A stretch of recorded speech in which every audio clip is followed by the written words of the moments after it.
There is legislation that has been just introduced into the Congress that could lead to one of the most controversial coins that the United States Mint has ever produced.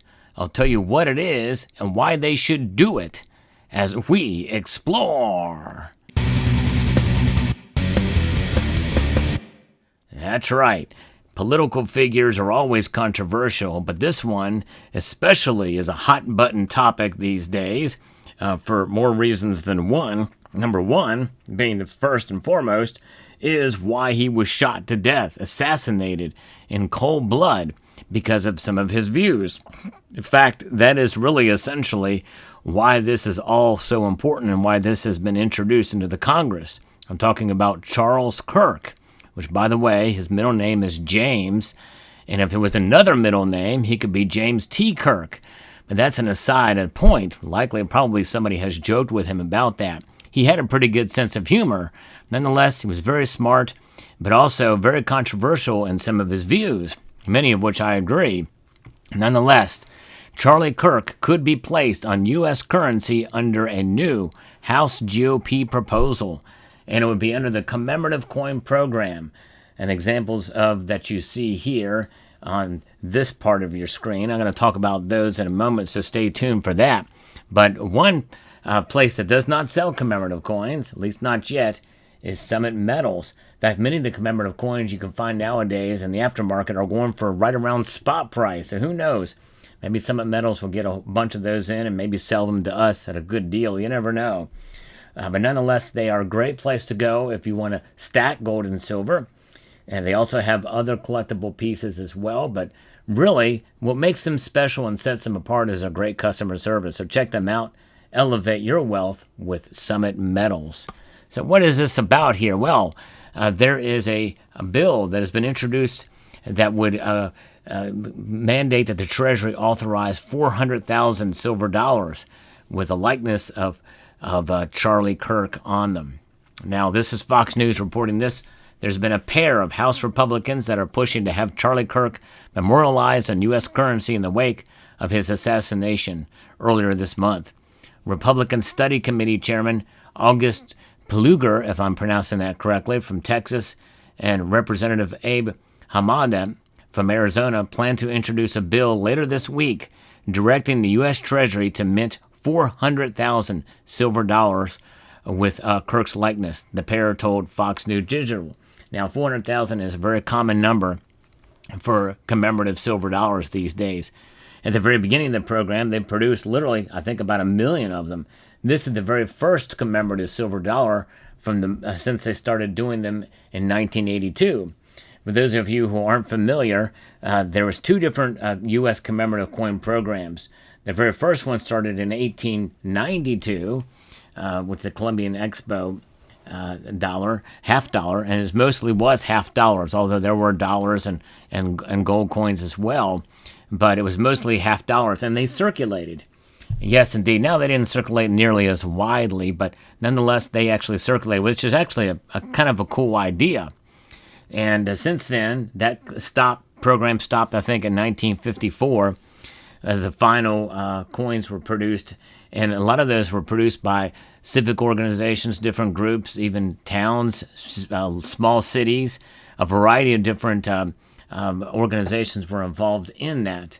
But now, since 1982, we've seen a plethora of coins produced, some with recurring themes, such as the Olympics have been commemorated more times than I can count. In fact, if you wanted to get all of the coins in 1996, well, you'd have to get them from 1995 as well, too, for the 96 Olympics. They produced a heck of a lot, and they sold for quite a premium.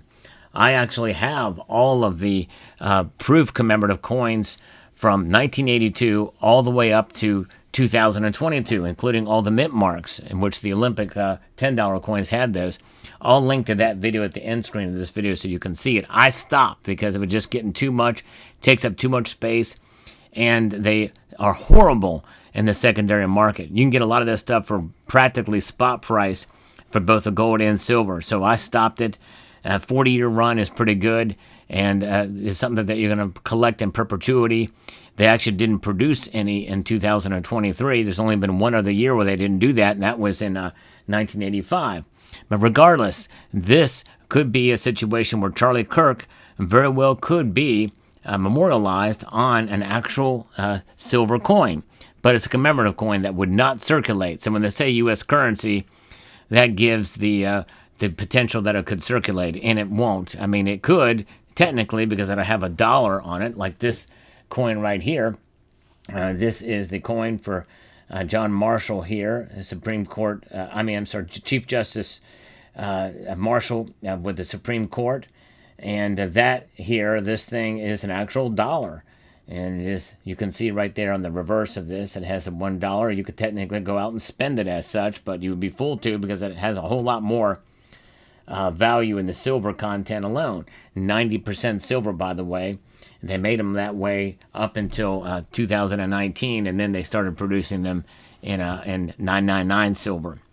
But nonetheless, in this latest proposal, in a litany of bills and resolutions introduced by Republican lawmakers to honor the conservative activist after he was shot and killed during a college campus speaking event in Utah, the coins, which would be considered legal tender, would have Kirk's image on one side and feature the words, "Well done, good and faithful servant," on the other. They would also be inscribed with Kirk's full name, Charles James Kirk, the year 2026, as well as the U.S.'s full name and motto. Now, the question is, well, what about other commemorative coins that are being proposed for 2026? The United States is going to be very busy producing circulating coins and other commemorative coins with regards to the semi-sesquicentennial. But there are bills that have been introduced to honor the FIFA, the soccer, and that is something as well as to honor service dogs. I don't know where those bills stand. I haven't really looked at it a whole lot, but the FIFA World Cup, which was also commemorated back in 1994, it could become a reality, but I haven't seen anything as to whether that has passed or not.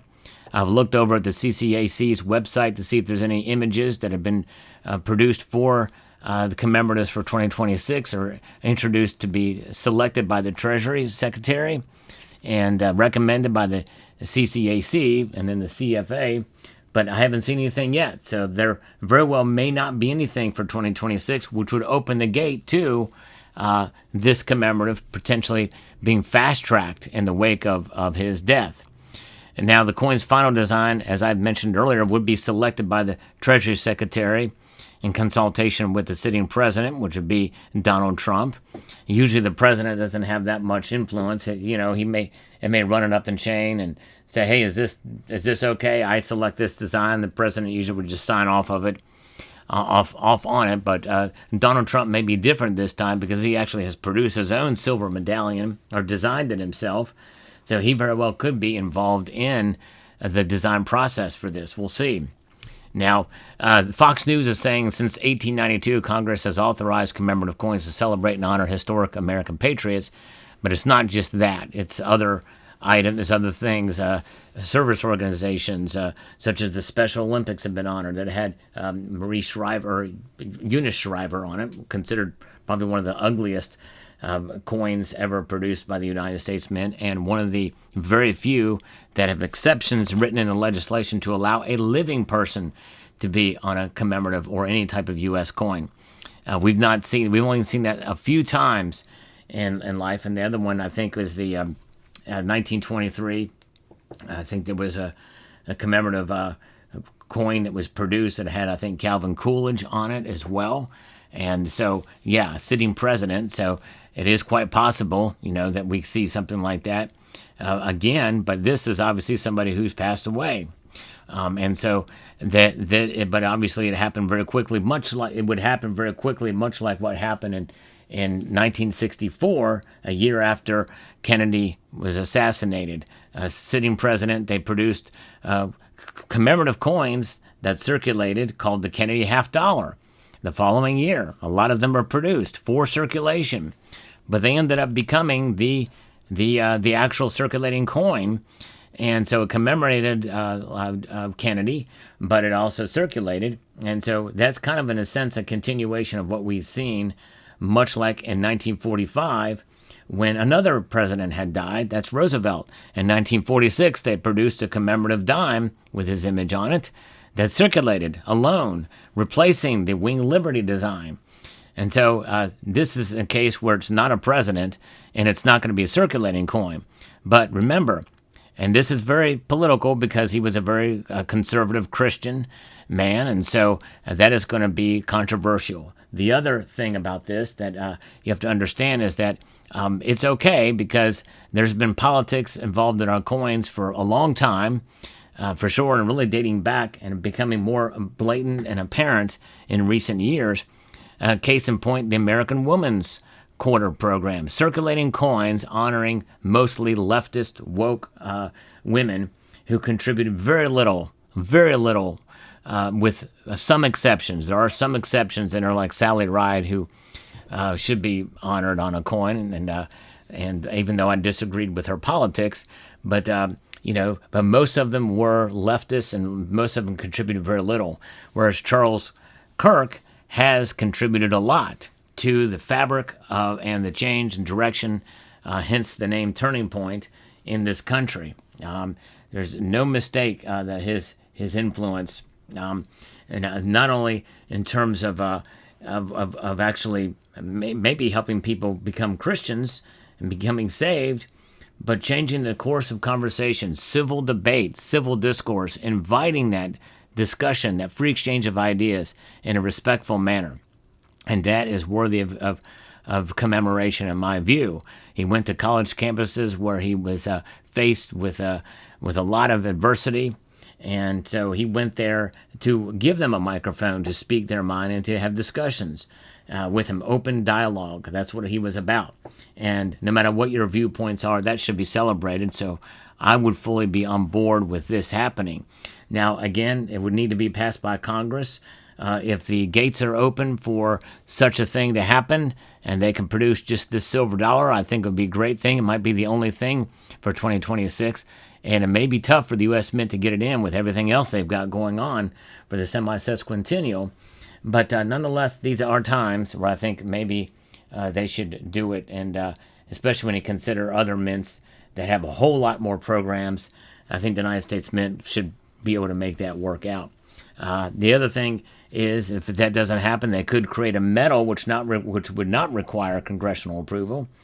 Companion metals are produced, or silver metals are produced, that can just be by the Secretary of the Treasury or what have you, and they often occur and don't require legislation. Other things that have that can go for as long as they needed, like these dollars that commemorate the Morgan and Peace era, are produced every year, except for 2022.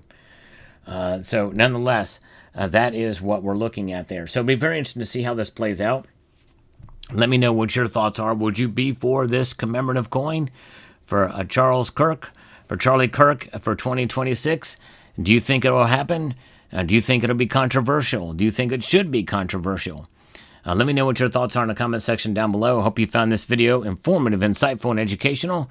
I'd like to extend a multitude of gratitude to each and every one of you for taking the time to watch, and encourage you to please rate, share, comment, and subscribe.